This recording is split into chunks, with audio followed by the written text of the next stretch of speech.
So what I feel is, I think one of the reasons why they don't know what to do next. Meaning, okay, education is important. You learn all this stuff and everything, but when you go to the real world, the challenges you face, the people that you're going to meet, and all that, and how to start up your business and make it a successful business, I think that steps uh, is missing. Right. For example, I know some people, they say they want to become entrepreneurs and everything. I say, do you know how to register a company? They still don't know.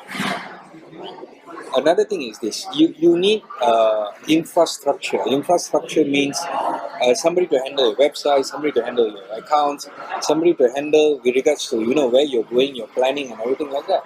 So let's say imagine a guy wants to be an entrepreneur. He has a beautiful idea. He comes out to the world. He wants to start his business. Okay. Then he looks at it. He needs a place to rent, for a small office or something. Let's say cost him about 1,000 ringgit a month. Okay, fine. I'm talking a very very small office. So the office that you take 3 steps, you reach the other end. A very small office. Next thing, what you get is he knows he needs a PC. He needs he needs all his relevant stuff and everything like that. It comes, let's say, another 2-3,000 or something. So about 4,000 ringgit. Then he needs to be present in the internet. People need to know who he is and all that. Okay, so spend another maybe 2,000 or something like that. Come up with something really good. And so 6,000. Now, what else do we have? Company. You register. Sorry. What else you have? You register your company. Let's say Sanyambra costs you another 2,000, 8,000 already. I'm just saying, but this is what people do because I've seen people do it. I mean, there are always bound to be people along the way who try to make money out of this guy who's just starting. So, not only this, okay, we haven't finished it. This is about him starting his business. So he does a rough calculation. Everything costing about 10K to start. All right, now. No income, no nothing, don't know whether it's going to work or not, and then he needs to spend 10K. Now, that is not enough. He has his study loan to pay, maybe he bought a car or something like that. All those things he puts inside. See, before he starts itself, he looks, the only time he will feel good is walking into his office. First time, wow, I got a nice office. Right. After that, oh my god, I got so many things. End of the month, I need to pay this. Some people already got secretary, not your job start, already got secretary. So you see, it's definitely a wrong way to start. Now, let me give you another example. There are some who are very prudent. Okay, we need to do everything ourselves. Why? We don't have money. Let's say he studies something to do with physiotherapy. Let me just give an example. Physiotherapy, right? So he comes out, he says, okay, physiotherapy, how much is it going to cost me? I don't need anything much. I need some equipments maybe, which may cost me about 2,000. And I can make it like I can have a small little place and people can come in and go or something like that. Or he can also do it in his house or something like that. Right. So he says, okay, I need to make my own name card. So I'm already staying at my place, so I don't have to pay anything extra. So the only thing going to cost me is this equipment, maybe 2K. Pinjam from friend here and there. Okay, 2,000 got the equipment. Okay, next, he say, let's do the website. Let's not get anybody to do it, let's do it ourselves.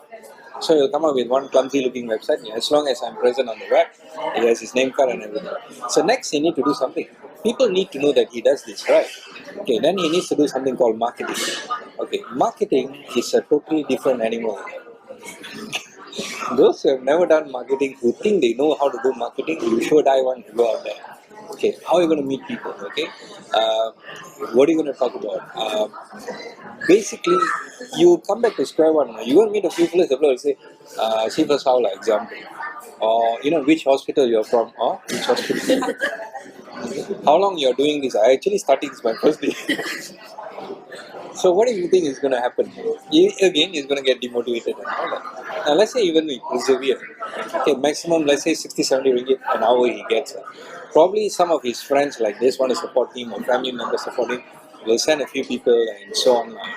But for people to pay 60 ringgit an hour, not everyone can. Some people can, but not everyone can.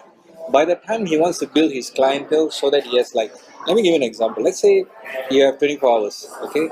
Let's say 8 hours he sleeps, so he has 16 hours. He cannot do for 16 hours, okay? Let's say maybe he does for maybe about 8 hours. 8 hours. You got break or not in between? You got breaks and everything. I say only for 5 hours. So 5 hours, assuming he get the whole day back, let's say 50 ringgit an hour is 250 ringgit. So far, okay. So for let's say 20 days, he may not work for 30 days. So 20 days is how much? 5,000 ringgit.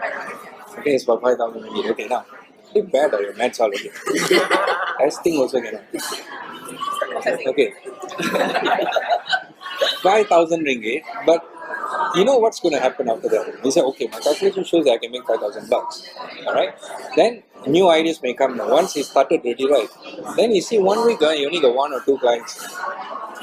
By the time you go to the third week, fourth week, the 1, 2 clients you don't know yet whether they'll come back to you or not. Also, you don't know that. Right. By the time the fourth week, maybe you have 3 clients. That means you made about maybe 150, max about 300. Maybe you came 2 times or something like that. By the time the end of the month, you know how negative you will feel. On top of that, you have to do marketing, Right? By the time the third month, you know what they'll say now. I don't know why I studied this. Because there's nobody to guide the person and all that. You see, I think at the end of the day, what is missing is guidance, not more knowledge and so on. Right? You notice with us, with the ideas, what we do. Okay, the first few times when you all come, I just say, just keep on coming. I mean, Thursdays we have our discussion. Now we have Wednesdays. In Kota Company, you all can come. It's free, and you all can come and just make sure you all buy some Starbucks food and do. Not fair to them. I get a feeling we're going to conquer this floor again. So, right, why I ask you all to keep coming, keep coming, keep coming. You see, first, in order to get a good idea, in order to be aware of what you want to do, in order to have a feeling that you want to do something with your life, you must be with a group of people who actually feel the same thing. Then you have the right vibes. If you're with the wrong group of people, let's say those who are saying, like, what to do lah, born ready, must sleep, or some will say, like, how come that much come, that kind of thing, right? If you're in that kind of group of people, or people who are like more into this 9 to 5 thing, want to go and work, come back, go and work, come back, go and work, come back, and so on. So you'll be stuck in that mindset.